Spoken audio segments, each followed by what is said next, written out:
Donc ma fiche Wikipédia, donc je m'appelle Juliette, j'ai 29 ans, donc bientôt je serai jetée de l'abbaye, j'aurai plus de 30 ans, je n'aurai plus le droit de venir ici.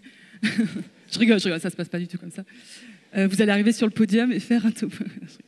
C'est pas vrai. Donc moi, pour ma vie, je suis plutôt classique, je fais de la recherche en neurosciences et... Oui, tout le monde fait ça.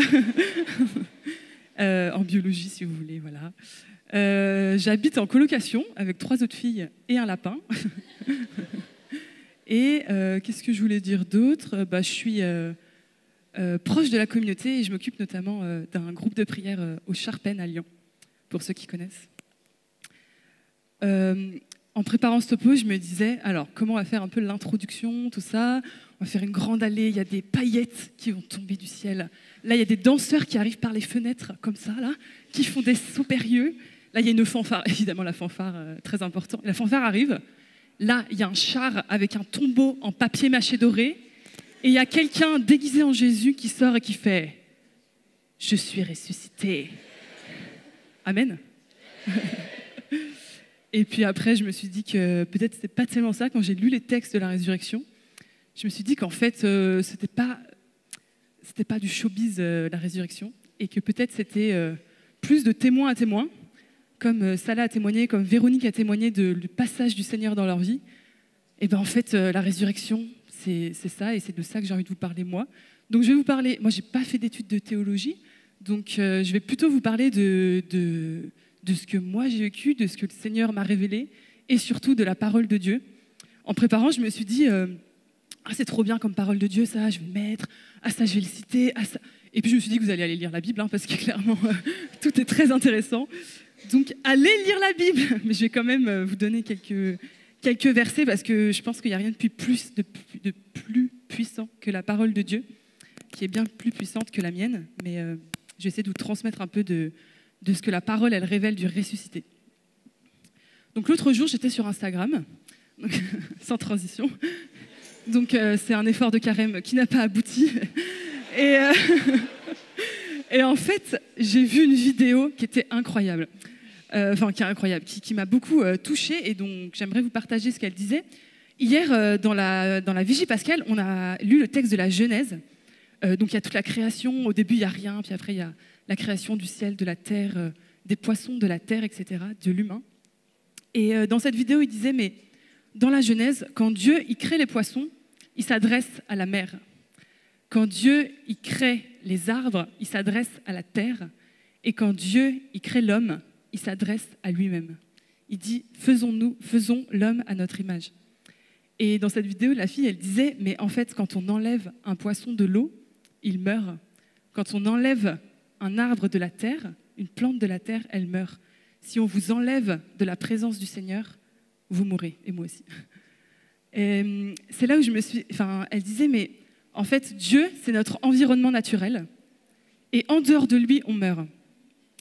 Et juste pour vous résumer un peu ce qui s'est passé dans la Bible, et pourquoi Jésus est mort et ressuscité, c'est tout simplement que, en fait, avec le péché qui a été, le péché originel avec Adam et Ève, on a été séparés de Dieu. Donc la conséquence, si on est séparés de Dieu, c'est qu'on meurt. Et pour nous ramener à lui, pour nous ramener à sa présence, pour qu'on vive éternellement dans cet environnement naturel qu'est Dieu, eh bien, il était nécessaire que Jésus descende sur terre et meure et ressuscite pour nous, pour que nous ayons en lui la vie éternelle. Et alors, qu'est-ce que ça change pour nous que Jésus soit ressuscité ?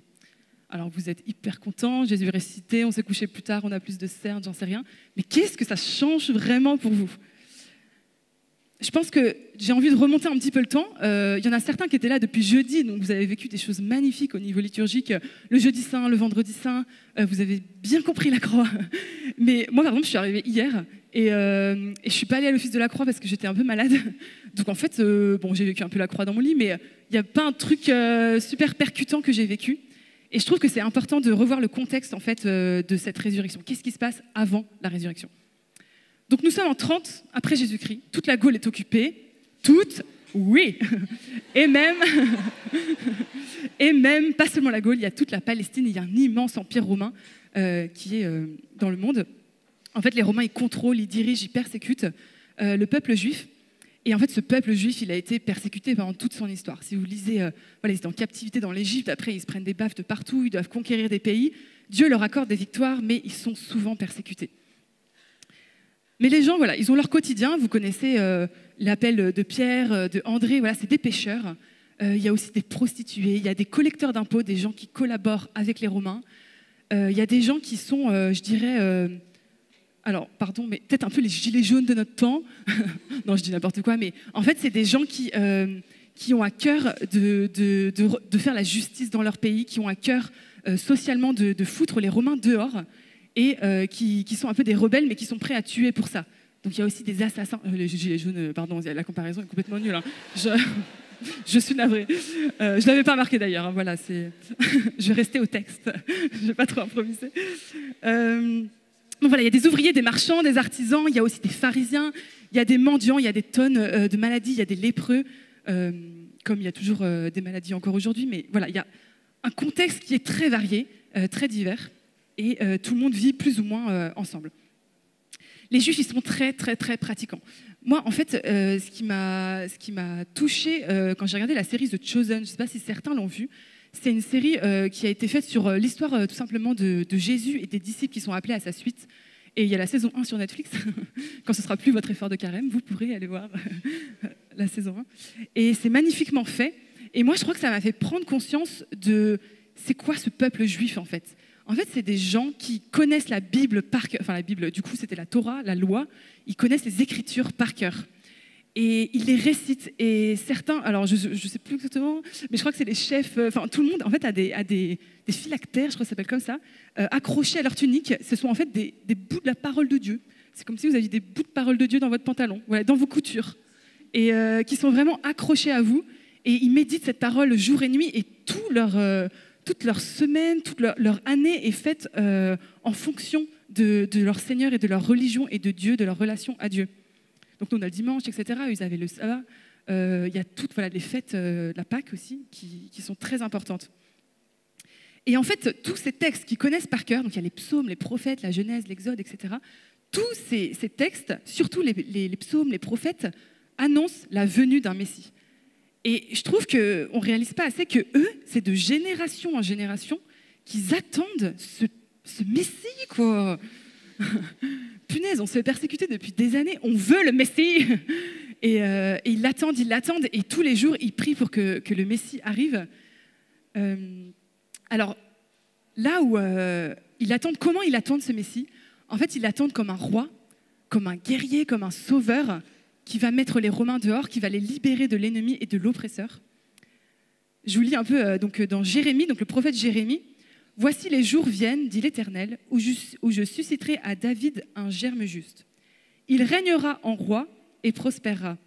Il pratiquera la justice et l'équité dans le pays. » Dans le prophète Michée, « Et toi, Bethléem Ephrata, petite entre les milliers de Juda, » donc là il parle des tribus, « de toi sortira pour moi celui qui dominera sur Israël. » Et enfin dans les psaumes, « Tous les rois se prosterneront devant lui et tous les païens le serviront. » Donc ça c'est vraiment l'annonce du Messie qui vient pour régner en fait sur tout Israël.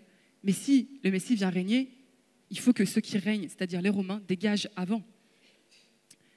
Donc le Messie arrive, mais pour eux, le Messie doit restaurer la royauté en Israël. Et donc cette attente, c'est la promesse de génération en génération. Un jour, il y a un petit bébé qui arrive au temple avec ses parents. Il n'y arrive pas tout seul parce qu'il ne marche pas encore. C'est Jésus. C'est un petit enfant qui n'a pas fait trop de bruit. Il y a quelques bergers qui ont été au courant. Probablement que certains dans le village de Bethléem ont été convertis à la vue de ce petit enfant. Et ce petit bébé, il arrive au temple avec ses parents. Et là, il y a un homme qui était là depuis longtemps. On dit qu'il est âgé. Qui voit ce petit enfant et qui dit « Maintenant, ô maître souverain, tu peux laisser ton serviteur s'en aller en paix, car mes yeux ont vu le salut que tu préparais à la face des peuples. » Non, mais vous vous rendez compte, le gars, comme il a eu trop de la chance, il attend toute sa vie, il va bientôt mourir, le gars, il est trop vieux. Il attend toute sa vie le Messie, et là, bam, il est là au bon moment, au bon endroit. Je crois que dans le texte, il est dit que l'Esprit Saint l'inspire pour aller au temple. Et il lui dit, regarde ce petit bébé, c'est le Messie que tu attends.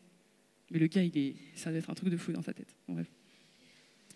Ensuite, il est révélé comme Messie par Jean-Baptiste, qui annonce, donc Jean le Baptiste, qui annonce l'arrivée et le désigne comme l'agneau de Dieu. Et donc, il y a certains qui y croient, il y a d'autres non, c'est encore un peu flou. Jésus, c'est pas encore trop manifesté publiquement. Puis enfin, il va commencer son action. Il appelle des disciples, il enseigne, il fait des miracles, c'est un truc de fou.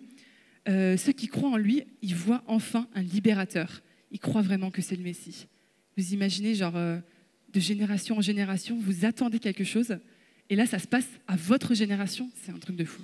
C'est comme si là, d'un coup, il y avait les trompettes de Jéricho, non, les trompettes là qui sonnent, les anges qui descendent, et ça y est, Jésus dit « Bon, bah, c'est bon, allez, la terre, c'est fini, ça m'a saoulé, on ressuscite tous. » Genre, moi, j'attends. Enfin, en tant que chrétien, normalement, on attend la vie éternelle, on attend la venue de Jésus et tout. Bah, moi, j'aimerais trop que ça se passe maintenant, quoi. Enfin, ce serait trop stylé de vivre ça. Et bah, eux, en fait, voilà, ils vivent ce qu'ils attendaient depuis des générations.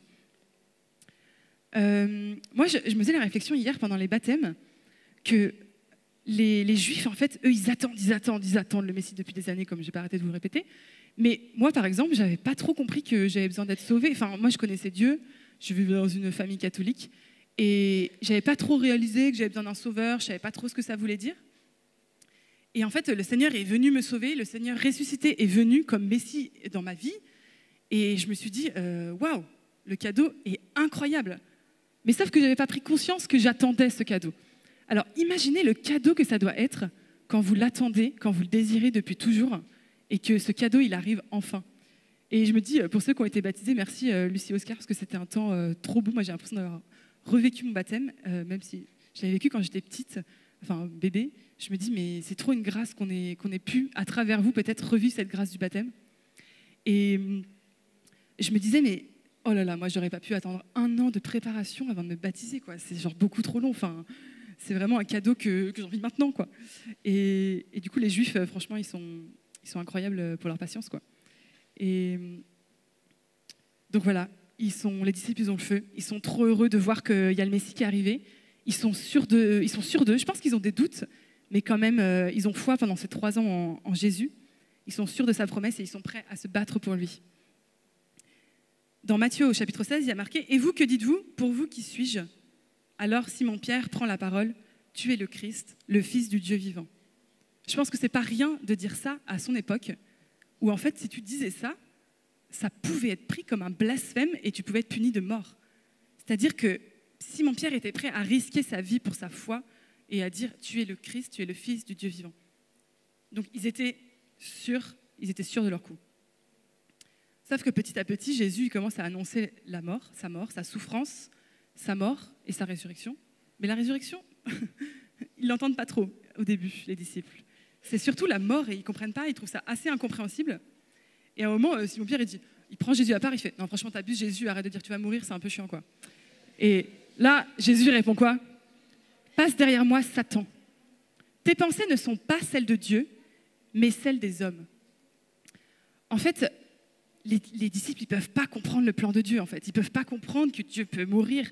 Pour eux, Dieu, le Messie, doit restaurer la royauté en Israël. Il doit mettre les Romains dehors et faire que tout le monde est content. Dieu ne peut pas mourir, ça n'a aucun sens. Le Fils de Dieu ne peut pas mourir. Il doit libérer Israël. Donc quand Jésus est arrêté et il meurt vraiment, je pense que c'est la sidération, en plus de la souffrance, mais la plus intense qui puisse exister pour eux. Il y a Marie, sa mère, qui est là et il est dit « Une épée te transpercera l'âme ». Mais je pense qu'il n'y a pas que Marie qui a l'âme transpercée à ce moment-là. Je pense que tous ses disciples, mais doivent... quand Jésus il pousse un grand cri et qu'il rend l'âme, je pense que tous ses disciples doivent également être transpercés de douleur. En fait, non seulement c'est un innocent, je ne sais pas si vous, quand il se passe quelque chose avec des enfants, ça nous touche particulièrement quand il y a des enfants qui sont tués par exemple dans des accidents ou d'autres choses encore plus horribles, ça nous touche profondément parce que c'est des innocents. Il y a quelque chose de pur en eux.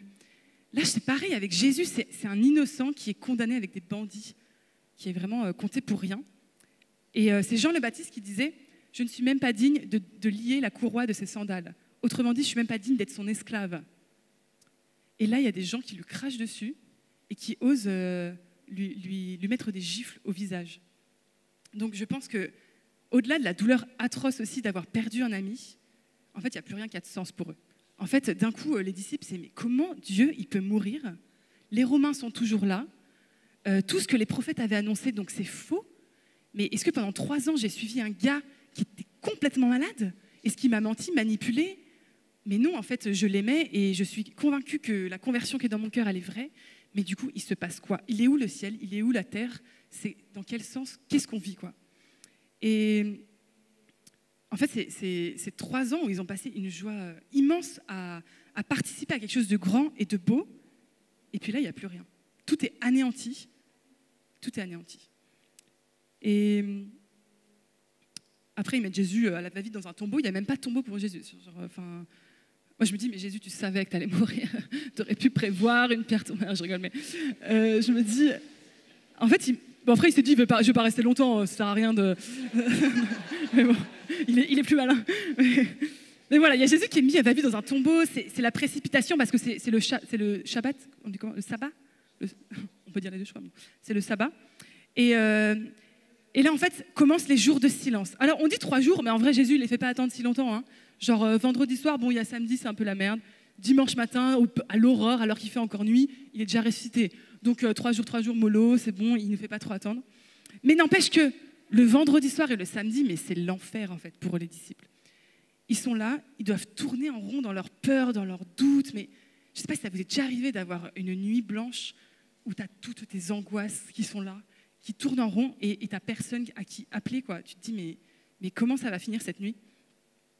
Dans Ézéchiel, au chapitre 37, il y a un verset qui dit « Puis le Seigneur me dit, fils d'homme, ces ossements, c'est toute la maison d'Israël. Car ils disent, nos ossements sont desséchés, notre espérance est détruite, nous sommes perdus. » Notre espérance est détruite. Je crois que c'est vraiment ouais, c'est ça. Donc Ézéchiel, c'est un livre des prophètes. C'est vraiment, mais ce que vivent à ce moment-là les disciples, tous ceux qui ont suivi Jésus, notre espérance est détruite. Nous sommes perdus. Nous avons tout laissé pour lui. Nous sommes perdus. On a cru en son salut et en fait, il n'y a rien. Nous sommes perdus. Et puis, bon, je ne vais pas vous laisser trop longtemps. La résurrection arrive. Heureusement, le Seigneur ne nous fait pas attendre trop longtemps. La résurrection arrive. Donc ça y est, c'est la fin des tourments. C'est la joie immense. On a fait la fête hier, il y a un débordement de joie, un débordement d'amour, tout le monde se fait des câlins, c'est incroyable. Mais en fait, tout le monde croit, c'est wouh, mais en fait, pas vraiment. En fait, dans les évangiles, c'est un petit peu différent. La résurrection, elle paraît un peu décevante. C'est-à-dire que c'est pas genre je suis resté. Tu vois, genre, non. En fait, il se passe des trucs, genre, c'est un peu, si on lit les textes, c'est un peu chelou, quoi. Il y a des gens qui courent, on ne sait pas, il y en a un qui court plus vite, l'autre, tu rentres, ok, ok, on rentre chez nous, genre. Donc déjà, le premier point, c'est, déjà Jésus, on ne le reconnaît pas. Genre, bon, ça, c'est parce qu'on dit, il a un corps glorieux, etc., une nouvelle coupe de cheveux avec la résurrection, ok. Déjà, Marie-Madeleine, elle prend Jésus pour jardinier. Bon, à la limite, elle est dans un jardin, donc tu me diras, ça passe encore. Ensuite, elle le prend pour un voleur de cadavres. Elle lui dit, dans Jean, non mais c'est vrai, c'est toi qui l'as enlevé, dis-moi où tu l'as mis pour que j'aille le reprendre. Mais est-ce que j'ai une tête à voler des cadavres? Enfin, genre, bref. Donc après, Jésus dit, Marie, Marie, ah, Seigneur. Donc voilà, déjà, voleur de cadavres et jardinier, ça commence bien. Les disciples d'Emmaüs, quant à eux, donc vous savez, c'est les disciples d'Emmaüs qui, après la mort de Jésus, repartent de Jérusalem. Mais ils sont tellement, comme je vous dis, leur espérance, elle est détruite. Là, tu as Jésus qui arrive, qui dit « Bonjour, qu'est-ce qui se passe ?» Ils disent « Tu es bien le seul étranger résidant à Jérusalem qui ignore les événements de ces jours-ci. Tu es un demeuré. Où étais-tu? Jouais-tu aux jeux vidéo toute la journée dans ta case? Non. » Bon, il n'y a pas de case... mais je sais pas. Je suis jamais allée, je ne sais pas. Donc, c'est pas fameux, la résurrection, d'accord? Ensuite, quand on le reconnaît, parce qu'il y a un moment quand même, voilà, quand on le reconnaît, il n'y a personne qui croit ceux qui en parlent. C'est un peu une ambiance bizarre, tout le monde est perplexe. Alors, selon les versions des évangiles, il y a certaines versions, évidemment, où on croit, mais personne ne croit personne, globalement. Dans Luc, les femmes, elles racontent ce qu'elles ont vu. Donc, dans cette version-là, les femmes osent en parler, parce qu'il y a une autre version où elles n'osent même pas en parler. Mais dans cette version-là, dans Luc, les femmes osent en parler, et les mecs, qu'est-ce qu'ils disent? Mais ces propos leur semblèrent du radotage. Oh là là! Et ils ne les crurent pas. D'accord, merci. Donc, Pierre, quand même, il va voir dans le doute. Et la Bible, elle dit, il ne voit que les linges et s'en alla chez lui, tout surpris. Genre, donc c'est ça la résurrection, tu te lèves, t'es là, je comprends plus rien. Et donc aussi à propos des disciples d'Emmaüs dans Marc, donc les disciples d'Emmaüs finalement ils ont reconnu Jésus, waouh incroyable, ils refont tout le chemin inverse et quand même ils se tapent les bornes, ils arrivent. Ceux-ci revinrent l'annoncer aux autres qui ne les crurent pas non plus. Moi je serais là, mais les gars, vous croyez vraiment que je vais faire l'aller-retour pour quelque chose que j'ai inventé? Non, je ne suis pas sportive, ça m'a saoulée. Bref. Donc voilà, on ne le reconnaît pas. Quand on le reconnaît, personne ne croit à ceux qui en parlent. Et c'est pas un truc, comme je vous dis, avec les chars qui arrivent, les danseuses, les paillettes, machin. C'est des actions qui sont toutes simples. Déjà, moi, un truc qui m'a marqué, c'est les linges qui sont bien rangés. Jésus ressuscite. Jésus ressuscite. Je vais aller plier mon petit linge. Non mais, Jésus, qu'est-ce que tu fais? Enfin bref. Donc, son truc est plein de sang, voilà, je vais le plier. Donc, moi, ça m'a vraiment touchée parce que je me dis, mais après la folie, le tumulte, la crucifixion, l'horreur que ça a été, tout est, je sais pas, enfin, genre ton linge est plein de sang. Après avoir défoncé la porte des enfers, Jésus plie les linges, d'accord? C'est très important de plier son linge, de faire son lit.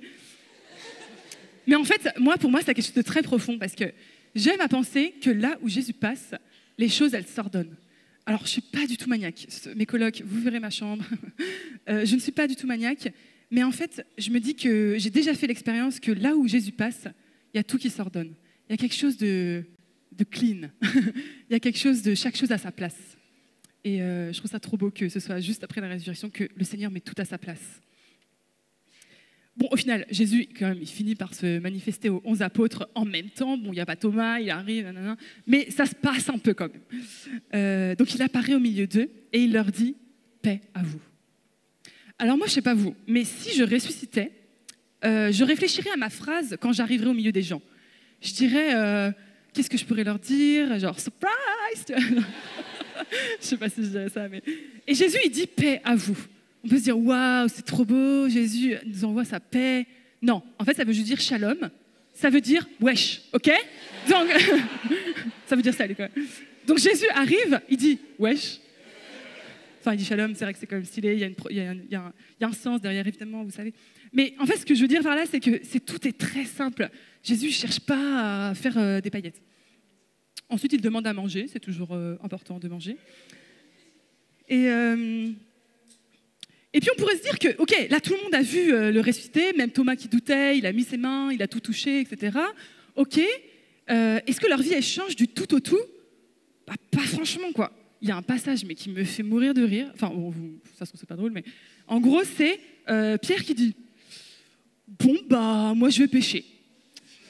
Ok, donc d'accord. Et puis il y en a d'autres qui disent ok, je viens avec toi, sachant que ceux qui viennent avec lui ce n'étaient pas des pêcheurs à la base. Bon, on va faire une balade en mer, quoi. Ok, on va faire une balade en mer. Ils pêchent rien. Mais tout ça pour dire qu'en fait, ils font la même chose qu'avant la résurrection. Sauf que là, avant, ils avaient 2 bateaux. Là, ils en ont plus qu'un. Donc, vraiment, il y a... Tout ça pour dire qu'en fait, la résurrection, il n'y a pas de fracas, quoi. C'est vraiment... c'est pas trop où met les pieds. Bon, voilà, vous avez bien compris mon propos. Mais, justement, est-ce que ce ne serait pas ça le plus étonnant ? Est-ce que ce ne serait pas ça le plus étonnant, de se dire que Dieu, qui est tout-puissant, fasse des choses aussi simples, qui parle par des intermédiaires d'anges, qui se révèle seulement à ses amis en premier, qui marche avec nous? En fait, il y a un des noms que les Juifs ils donnent à Dieu, et qui est écrit aussi dans la Bible, c'est El Shaddai. Ça veut dire Dieu tout-puissant, et ça veut dire Dieu des armées. Donc ce ne serait pas étonnant que en fait, Jésus, il aurait pu se montrer au milieu de Jérusalem, sur le temple, en disant « Ha ha, je suis ressuscité! Saltimbanque, vous ne m'avez pas cru !» Tu vois, genre. Mais il ne fait pas ça. Tout le monde, en fait, serait obligé de constater sa résurrection. Il y aurait quelque chose de « Bah ouais, en fait, c'est Dieu tout-puissant. » Tout le monde... Ok, mais en fait, c'est ça le plus étonnant. C'est que c'est un Dieu qui est un Dieu déjà de liberté, mais un Dieu d'humilité profonde. Depuis sa naissance, Jésus, il est né à Bethléem. On n'arrête pas de dire Nazareth, c'est quoi ce bled, qu'est-ce qui peut bien sortir de Nazareth? En fait, tout son chemin jusqu'à sa mort, jusqu'à sa résurrection, est un chemin d'humilité. Pour moi, la plus grande preuve d'amour que Jésus ait faite, c'est évidemment c'est la mort sur la croix et d'avoir souffert pour nous. Mais pour moi, c'est qu'il ait vécu 30 ans à Nazareth, quoi. Non mais genre, ça va pas ou quoi? Genre t'es là, tu fais ton petit métier alors que t'es Dieu tout-puissant. Moi, j'aurais été un peu saoulée, mais après, je ne suis pas Dieu. Donc voilà, donc ça pour dire que c'est vraiment un Dieu d'humilité et un Dieu qui a voulu prendre notre condition jusqu'au bout et que sa résurrection, elle reflète ce caractère incroyable d'humilité profonde de Dieu. Donc, comme je disais, c'est un Dieu qui se révèle d'abord à ses amis les plus proches. C'est un Dieu qui veut marcher avec nous, tout simplement, comme avec les disciples d'Emmaüs. C'est un Dieu qui veut manger du poisson grillé, qui veut juste manger avec nous dans notre maison, ou alors faire un barbecue au bord de la plage, comme c'est écrit à la fin de Jean. Donc, voilà, ce Dieu d'humilité. C'est un Dieu aussi qui ne se soucie pas de l'apparence et qui travaille les cœurs en profondeur. C'est les disciples d'Emmaüs qui disent, après qu'ils aient reconnu Jésus ressuscité, avant qu'ils refassent l'aller-retour, ils disent « Notre cœur n'était-il pas tout brûlant quand il nous parlait en chemin ?» En fait, ça c'est ma mère qui m'a dit ça. Je ne sais pas pourquoi, elle a une petite obsession pour les étymologies des mots. Donc je vais vous dire l'étymologie du mot « ressusciter ». Donc ressusciter, en fait, c'est dérivé de susciter. Suscitare, en latin, c'est lui-même dérivé de citare, dont le premier sens est de mettre en mouvement, de faire bouger. Donc, quand on dit ressusciter, c'est quelque chose en vous, quand vous êtes ressuscité, qui vous met en mouvement. Et quand on voit ces disciples d'Emmaüs qui voient Jésus ressuscité, ils sont là, en fait, on va faire le chemin retour, moi je te le dis. Il fait nuit, je n'en peux plus, mais on va faire le chemin retour, parce que Jésus est ressuscité, et ce mouvement, ça suscite en moi l'envie de partager ce que je viens de recevoir dans mon cœur. Donc, en fait, même si dans un premier temps, tout le monde est un peu perplexe dans ces évangiles, etc., face à la résurrection, il se passe évidemment des choses qui sont magnifiques et qui sont en profondeur. Il y a 2 points que je voulais voir avec vous, enfin qui m'ont touchée et que je voulais partager avec vous. C'est pendant le Jeudi Saint, là, on a écouté une immense lecture de la Passion du Christ. Je n'ai rien écouté.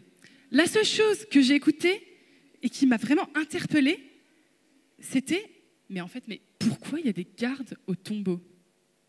Pourquoi il y a des gardes au tombeau? Je vous lis le passage. Le lendemain, donc c'est dans Matthieu au chapitre 27, le lendemain, après le jour de la préparation, les grands prêtres et les pharisiens s'assemblèrent chez Pilate en disant « Seigneur, nous nous sommes rappelés que cet imposteur a dit de son vivant « 3 jours après, je ressusciterai. Alors, donne l'ordre que le sépulcre soit surveillé jusqu'au 3e jour, de peur que ses disciples ne viennent voler le corps, et nous disent au peuple « Il est ressuscité d'entre les morts. » Cette dernière imposture serait pire que la première. Pourquoi il y avait des gardes tombeaux? Parce que eux, ils se sont souvenus que Jésus avait dit « Le 3e jour, je ressusciterai. » Alors, ça ne veut pas dire qu'ils vont croire en la résurrection, puisqu'ils croient que peut-être les disciples vont voler le corps. Mais n'empêche qu'ils se sont souvenus que le 3e jour, Jésus avait dit qu'il allait ressusciter. Alors pourquoi les disciples, eux, ils ne se sont pas souvenus alors que ça fait 3 ans que Jésus leur dit « Le 3e jour, je vais ressusciter. » Donc, non, ils ne s'en sont pas souvenus. Et s'ils avaient cru, peut-être, vous oubliez, oui, peut-être qu'ils s'en sont souvenus, mais qu'ils n'osaient pas. Non. S'ils avaient cru, ils seraient devant le tombeau avec une pancarte « Welcome back, Jesus, you did it !» Non, il ne se passe pas ça. Donc cette pancarte n'existe pas. Alors pourquoi les disciples ne se sont pas souvenus de ça? En fait, je pense que parfois dans nos vies aussi, le choc, la peur, l'angoisse, la cruauté, en fait, éteint l'espérance qui est en nous et éteint les promesses que Dieu a pour nous. Il y a une amnésie qui se fait quand on est dans le trouble, quand on est dans l'angoisse. On oublie les promesses, on perd de vue les promesses que Dieu a pour nous. Et ce que la Bible elle nous révèle ici de très intéressant, c'est que la réalisation des promesses de Dieu pour nous, elle ne dépend pas de nous. La réalisation de la résurrection dans vos vies, de Jésus-Christ qui est mort et ressuscité pour toi, ne dépend pas de toi. Les gardes, ils ne croient pas en Jésus. Les disciples, ils croient en Jésus, mais ils ne se souviennent même pas qu'il va ressusciter, donc ils ne croient pas tellement en la résurrection. Et est-ce que Dieu a dit j'ai peut-être retardé la résurrection, du coup, je vais peut-être attendre qu'il se rappelle que j'avais dit que... Non, en fait, Dieu, il est déterminé à te sauver. Il a dit le 3e jour, c'est le 3e jour. Il ressuscite le 3e jour, ça ne dépend pas de toi, de ta foi, de ton état, de tes angoisses. Mais tout ça, ça ne dépend pas de ça. Dieu est déterminé à te sauver et le troisième jour, Jésus ressuscite. Donc en fait, c'est un fait historique, c'est tout. Il est ressuscité et tu es sauvé, ça ne dépend pas de toi. Et Dieu ne cesse jamais de travailler à la réalisation de ses promesses pour nous. Ça ne dépend pas de nous. Le deuxième point que je voulais vous partager, qui va dans la suite de ce que je viens de dire, c'est la pierre roulée du tombeau. Dans Marc chapitre 16, il est écrit, donc c'est les femmes qui vont au tombeau, elles courent pour aller embaumer Jésus. Donc pareil, hein, elles ont quand même pris le temps d'acheter des parfums, des aromates, tout ça. À aucun moment, elles se souvenaient que Jésus avait dit qu'il allait ressusciter. Donc elles courent au tombeau, elles se disaient entre elles, qui nous roulera la pierre pour dégager l'entrée du tombeau? Oupsie, qui va nous dégager la pierre? Et en fait, en levant les yeux, elles s'aperçoivent qu'on a roulé la pierre qui était pourtant très grande. Donc en fait, non seulement la réalisation des promesses de Dieu pour nous, elle ne dépend pas de nous, mais Dieu va tout faire pour enlever les obstacles qui empêchent que tu constates dans ta vie les promesses de Dieu. Dieu, il enlève la pierre parce que si le tombeau était fermé, il y aurait un obstacle à constater la résurrection. Là, il n'y a plus d'obstacle. Dieu enlève pour toi les obstacles entre tes angoisses, ou il enlève les obstacles pour que tu puisses constater les promesses de Dieu dans ta vie. Et là, on a lu hier aussi qu'il y a un ange qui s'assoit dessus. Comme ça, on est sûr que la pierre, elle ne bouge plus. Je m'assois dessus, il n'y a plus d'obstacle, il n'y aura plus jamais d'obstacle. Ne crois pas que tu es assez puissant pour faire obstacle aux promesses de Dieu dans ta vie. Ne crois pas que tu es assez puissant pour faire obstacle aux promesses de Dieu dans ta vie. Non seulement Dieu, il est déterminé à réaliser ses promesses pour toi, à te sauver, mais il fera tout pour qu'elles puissent être révélées à toi. Il va enlever cette pierre pour toi et l'ange va s'asseoir dessus, il n'y aura plus jamais d'obstacle. Donc, si on poursuit l'histoire, la suite de l'histoire, on arrive dans les Actes des Apôtres. Les Actes des Apôtres, c'est merveilleux. Il est écrit au chapitre 1, après qu'il eut souffert, donc on parle de Jésus, il leur apparut vivant, donc Jésus leur apparaît, et il leur en donna plusieurs preuves, se montrant à eux pendant 40 jours et parlant des choses qui concernent le royaume de Dieu. Alors moi, je lis ça, je me dis, mais Seigneur, pourquoi tu nous apparais pendant 40 jours? Parce que tu dis qu'il est plus avantageux que l'Esprit Saint vienne plutôt que toi tu restes. Donc, va au ciel, maintenant. Genre, tu ressuscites, oh, super, maintenant va au ciel, envoie-nous l'Esprit Saint. Pourquoi 40 jours? Surtout qu'il leur parle du royaume de Dieu, c'est ce qu'il a fait pendant 3 ans. Donc, 40 jours, ça rajoute quoi? En fait, c'est un truc qui est magnifique, c'est Fabrice Adjadj qui disait ça, qui disait dans l'Ancien Testament, donc le peuple d'Israël, il est délivré de l'esclavage en Égypte. Donc, vous vous souvenez tous, l'Exode, ils sont délivrés de l'esclavage en Égypte. Oh là là, les Égyptiens sont morts, on arrive, trop bien dans le désert, on va vers la terre promise. Après, ils errent un peu pendant longtemps. Mais vous savez ce qui se passe au 40e jour de cet Exode? C'est le jour où le peuple d'Israël commence à se dire « On était bien en Égypte quand même ». Je vous lis parce que c'est un peu drôle quand même, ils pensent qu'à la bouffe. Dans le livre des Nombres, les enfants d'Israël recommencèrent à pleurer et dire « Qui nous donnera de la viande à manger ?» Donc la viande. Nous nous souvenons des poissons que nous mangions en Égypte et qui ne nous coûtaient rien, des concombres, des melons, des poireaux, des oignons et des gousses d'ail. En fait, voilà, c'est assez drôle de se dire ça, de se dire, mais pour un truc aussi futile que des concombres, les gars, vous êtes en train de regretter l'esclavage. Donc, en fait, alors qu'il y a une terre promise. Mais en fait, Dieu, pourquoi Jésus est resté avec nous pendant 40 jours après sa résurrection? Parce que Dieu, il sait que c'est compliqué quand même de quitter son confort. Oui, Jésus, par sa mort et sa résurrection, nous a ressuscités, nous a sauvés. Mais en fait, ce qu'il veut pour nous, c'est la liberté, c'est la vraie liberté. Et il sait parfois qu'on préfère nos petites addictions, nos petits conforts, que c'est pas facile, la terre promise, c'est loin, c'est long, c'est le désert et c'est pas simple. Donc il est gentil, il reste avec nous pour nous dire « Non, je t'ai sauvé une bonne fois pour toutes, let's go. La terre promise n'est pas loin. » Et je pense qu'en fait, il veut vraiment qu'on soit coopérateur de ce salut. C'est-à-dire que je vous ai dit tout à l'heure que la promesse de la résurrection dans ta vie, la résurrection ne dépend pas de toi. C'est un fait historique, Jésus est mort et ressuscité pour toi, c'est fait. C'est une bonne fois pour toutes. Mais pour prendre une image, vous êtes dans un cachot, parce que c'est bien ça qui s'est passé, vous êtes dans un cachot. Jésus est arrivé, une bonne fois pour toutes, il a ouvert le verrou de ce cachot. Là, il se passe deux choses. Soit tu sors de ce cachot et tu vis la vraie liberté d'enfant de Dieu, soit tu peux décider de rester dans ce cachot, même si le verrou est ouvert. Donc, La résurrection de Jésus, elle a été faite une bonne fois. Il t'a sauvé une bonne fois pour toutes. Mais tu dois être coopérateur de ce salut. C'est-à-dire, est-ce que tu veux vivre en enfant de Dieu? Est-ce que tu veux vivre? Est-ce que tu veux sortir de ce cachot? Genre, ce serait trop con que le verrou soit ouvert, la porte est ouverte, tu es là, je suis bien, il y a des concombres. Tu vois, genre, ça n'a pas de sens. Donc Jésus, il a enlevé les verrous de ton cachot et c'est à toi de choisir d'ouvrir la porte, c'est à toi de mettre ce pas dehors et de te laisser guider par Jésus. Cette parole est trop belle, c'est dans l'Apocalypse, je crois. Voici, je me tiens à la porte et je frappe. Si quelqu'un entend ma voix et ouvre la porte, j'entrerai chez lui, je souperai avec lui et lui avec moi. Jésus, en fait, il était déterminé à te sauver, mais il ne fera pas ça contre ta liberté. En fait, il frappe à la porte et dit, est-ce que tu veux être coopérateur de ce salut? Est-ce que tu veux ouvrir tes prisons intérieures au ressuscité? Je propose que peut-être on prenne un petit temps de pause de prière, c'est-à-dire qu'on peut fermer tous les yeux, si vous voulez. Et ceux qui veulent, vous pouvez imaginer comme vous avez des chaînes au poignet.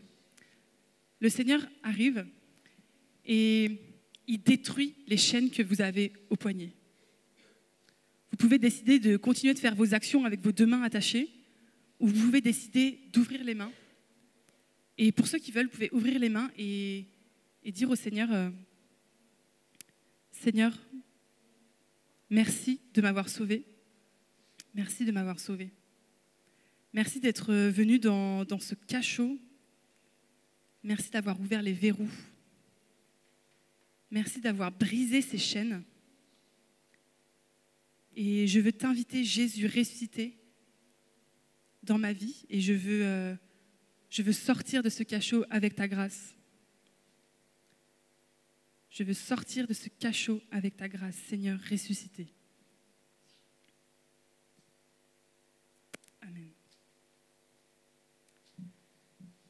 La dernière partie de mon topo, c'est que, pour être tout à fait honnête, c'est en fait, si la Bible elle se finissait comme ça, ce serait un peu, bah ok. Il s'est passé 40 jours. Jésus, il a été avec eux pendant 40 jours. Donc Jésus ressuscité, c'est un truc de fou. Pendant 40 jours. Et puis, il leur a enseigné sur le royaume des cieux. Et il s'est bien assuré qu'ils coopéraient avec lui pour leur salut, qu'ils n'allaient pas regretter l'esclavage. Donc c'est très beau, mais si la Bible se terminait là, ce serait un peu genre, ok, et nous, on ne serait pas là aujourd'hui, je pense. On ne serait pas là à Hautecombe en train de louer le Seigneur et dire, Christ, tu es le ressuscité.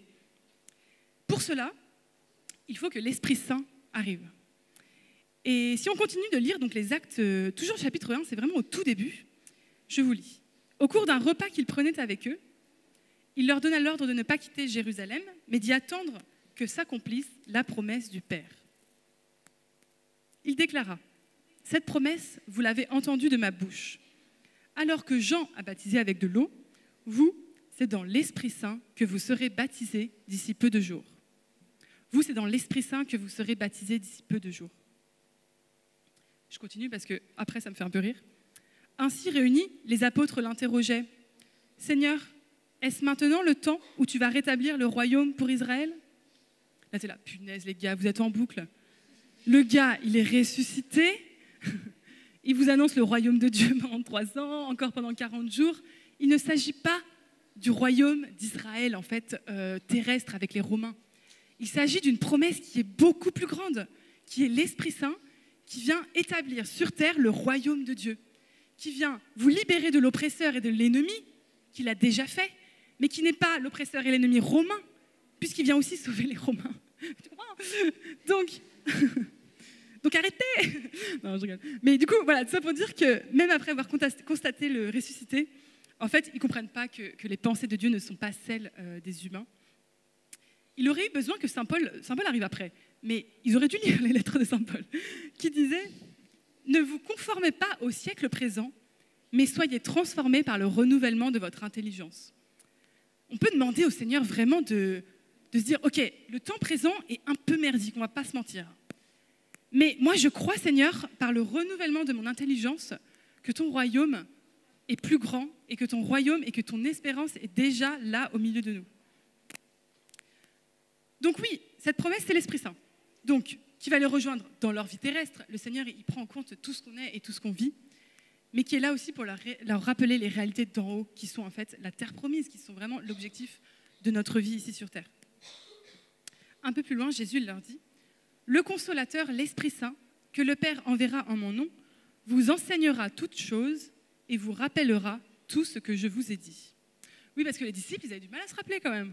Donc l'Esprit Saint, c'était un peu nécessaire pour se rappeler de tout ce que Jésus a dit. Alors je vous propose qu'on se rappelle ensemble de ce que Jésus a dit. Ça, j'ai 4 phrases qu'on va se rappeler ensemble, qui sont en fait les promesses de Jésus ressuscité. La première phrase, Jésus a dit dans Matthieu au chapitre 26, « Je te le dis en vérité, cette nuit même, avant que le coq chante, tu m'auras renié 3 fois. » T'es là, alors Juliette, en quoi c'est une promesse? C'est déprimant. En fait, la promesse, c'est le coq qui chante. Ce n'est pas le fait que Pierre ait renié 3 fois. La promesse, c'est le coq qui chante. C'est-à-dire que au moment où Pierre est au pire de son existence, c'est un pauvre type. Il vient de renier son pote, il vient de renier son ami, son sauveur, toute son espérance, tous ses projets de vie. Il vient de les renier 3 fois de suite. Il était vraiment sûr de lui. Et là, le coq chante.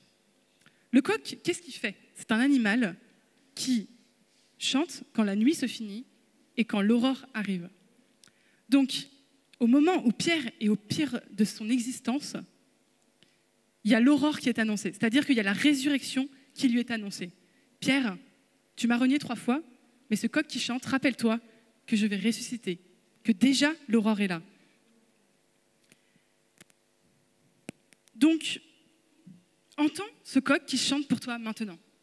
Peut-être qu'au sein même de la maladie de ta mère ou de cette impossible réconciliation entre ton père et ton frère, peut-être tes angoisses d'avenir, il y a ce coq qui chante pour toi maintenant, qui te dit, en fait, l'aurore est certaine, l'aurore est déjà là. Le coq chante, la résurrection est pour aujourd'hui et pour maintenant. Le jour vient. Donc la première promesse, c'est l'espérance qui est donnée par Jésus ressuscité. Peu importe ta situation, Jésus il est là et la nuit n'a pas le dernier mot. Dans Jean chapitre 16, il dit « Prenez courage, moi j'ai vaincu le monde ». Donc la première promesse, c'est l'espérance donnée par Jésus ressuscité. La deuxième phrase sur laquelle on peut s'arrêter, qu'est-ce que Jésus a dit? Qu'est-ce qu'on se rappelle? Jésus a dit « Ne crains pas ». Alors cette phrase, elle est présente 365 fois dans la Bible. Ça vous rappelle quelque chose? C'est-à-dire une fois par jour. Une fois par jour, Dieu te dit « Ne crains pas, ne crains pas, ne crains pas. Ne prends pas peur, ne t'inquiète pas, ne crains pas. » La deuxième promesse, c'est la peur qui est détruite en Jésus. La deuxième promesse, c'est la peur qui est détruite en Jésus. Donc, je pense que c'est important il y a 2 peurs un peu que je vais aborder. La peur du matériel. En fait, c'est normal, on vit sur Terre, on a la pression de tout. Ça se trouve, on n'aura pas de retraite. Génial. Donc, c'est normal d'avoir peur, c'est normal. Mais en fait, avec Jésus ressuscité, c'est pas les Romains qu'il faut chasser, vous voyez ce que je veux dire? C'est le royaume qui doit s'instaurer sur terre, le royaume de Dieu. Donc, Jésus, il a conscience de toutes nos inquiétudes matérielles et d'argent et de qu'est-ce qu'on va manger, qu'est-ce qu'on va se vêtir, comment on va être à la retraite. Et Jésus, il dit, c'est pourquoi je vous dis, ne vous inquiétez pas pour votre vie. Ne vous inquiétez pas pour votre vie, de ce que vous mangerez, ni pour votre corps, de quoi vous serez vêtus. La vie n'est-elle pas plus que la nourriture? Depuis le début, on parle que de nourriture, mais Jésus te dit, la vie est bien plus que la nourriture. Et le corps plus que le vêtement. Regardez les oiseaux du ciel. Ils ne sèment ni ne moissonnent et ils n'amassent rien dans les greniers. Et votre Père céleste les nourrit. Ne valez-vous pas beaucoup plus qu'eux? Les gars, on vaut plus que des pigeons, d'accord? Donc, on ne s'inquiète pas. C'est facile à dire, mais répétez-vous ces phrases-là, quoi. Si Jésus nous le dit, c'est qu'il y a une promesse derrière, quoi. La peur est détruite en Jésus. On vaut plus que des pigeons.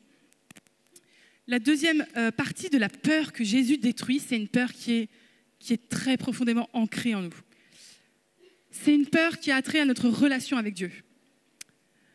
En fait, comme je vous l'ai dit, le but de la mort et de la résurrection de Jésus, c'est de réconcilier Dieu avec nous et de rétablir la relation avec Dieu. Si on se souvient de la conversion de Pierre, Pierre, il va pêcher, il pêche toute la nuit et il pêche rien. C'est un échec total. Là, il revient sur le bord et là, il y a Jésus qui lui dit « Jette tes filets ». « Ok, je vais le faire sur ta parole, Seigneur. » Il le fait, il y a une pêche miraculeuse qui se produit. Et là, qu'est-ce qui se passe à ce moment-là? Je vous lis la suite. À cette vue, Simon-Pierre tomba aux genoux de Jésus en disant « Éloigne-toi de moi, Seigneur, car je suis un homme pécheur. » En effet, un grand effroi l'avait saisi et tous ceux qui étaient avec lui devant la quantité de poissons qu'il avait pêchés. Jésus dit à Simon « Sois sans crainte. Désormais, ce sont des hommes que tu prendras. » En fait, devant nos échecs, nos fragilités, nos pauvretés, il y a quelque chose en nous qui a peur de Dieu et qui fait l'exact opposé de ce qu'il faudrait faire. C'est Saint Paul qui dit « Je fais le mal que je ne veux pas faire et le bien, je ne le fais pas. » Un truc comme ça. Et en fait, il y a quelque chose on a envie de s'éloigner de Dieu par peur de sa grandeur, par peur de... Et cette peur, en fait, de Dieu, elle est née à l'origine avec le péché d'Adam et Ève.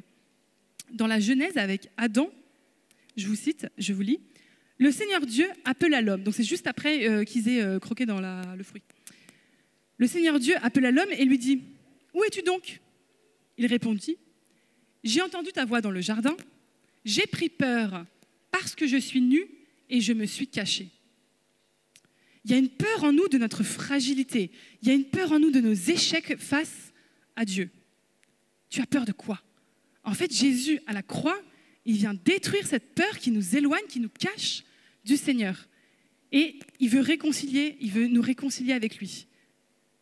Tu peux avoir confiance en Dieu. Jésus détruit cette peur. Donc tu es lavé dans le sang de Jésus. Tu n'es pas digne, je ne suis pas digne. Mais nous sommes lavés dans le sang de Jésus et Jésus t'a sauvé. Tu peux t'approcher de Dieu. Tu peux t'approcher de Dieu. Avec tes fragilités, tes échecs, tes angoisses, tu peux t'approcher de Dieu. Jésus a détruit la peur à la croix. La troisième parole, c'est Jésus a dit « Je le veux, sois guéri ». En fait, Jésus il a adressé cette parole à un lépreux, et il y a encore une centaine d'exemples de guérison dans l'Évangile. Jésus a passé beaucoup de temps à guérir, et la troisième promesse pour ta vie, c'est la guérison. Alors la guérison intérieure, certes, mais la guérison physique. Donc, sachez qu'à la croix, Jésus il nous a offert le salut et la guérison. Donc, c'est deux choses qui vont ensemble. Je m'explique. Donc, avant Jésus, la tradition juive, pour le pardon des péchés, c'était de faire un sacrifice d'un animal. Pourquoi on dit que Jésus est l'agneau de Dieu? Parce qu'en fait, on sacrifiait des agneaux qui étaient des agneaux parfaits, sans tache. C'est des agneaux qui n'avaient aucune cicatrice, qui n'avaient pas de pattes cassées ni rien, et on les sacrifiait. Le sang qui coulait de ces agneaux était pour la rédemption des péchés. C'est un peu la confession des catholiques. C'est un peu bizarre. Mais en gros, c'était un peu ça. Donc jusque-là, on est d'accord. Mais Jésus est désigné comme l'agneau parfait, l'agneau de Dieu, qui va nous sauver une bonne fois pour toutes de tous ses péchés. On n'aura plus besoin de faire des sacrifices d'animaux. D'accord? Mais pourquoi Jésus, il fallait qu'il souffre? Pourquoi? C'est ignoble ce qui s'est passé. Pourquoi? Il aurait juste fallu que... J'allais dire qu'on saigne Jésus, c'est horrible.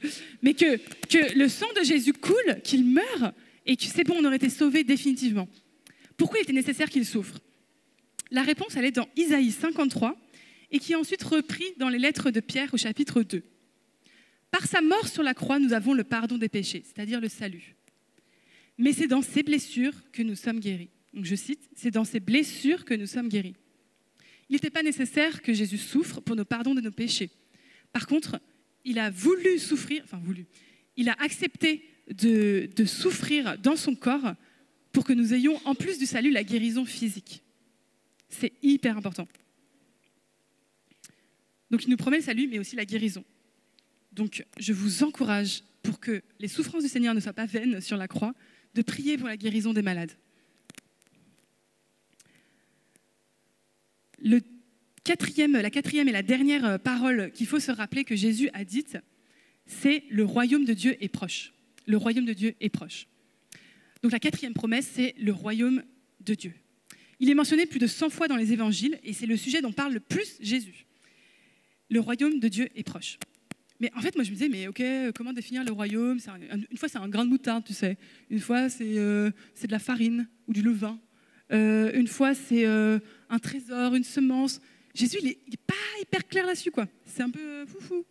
Et c'est Benoît XVI qui parle du royaume en disant « Le royaume de Dieu n'indique certes pas un royaume terrestre qui est délimité dans l'espace et dans le temps, mais annonce que c'est Dieu qui règne, que c'est Dieu le Seigneur, et son pouvoir est présent, actuel, et est en train de se réaliser. » Autrement dit, c'est un royaume qui est déjà présent et qui est à venir. C'est ça le royaume de Dieu.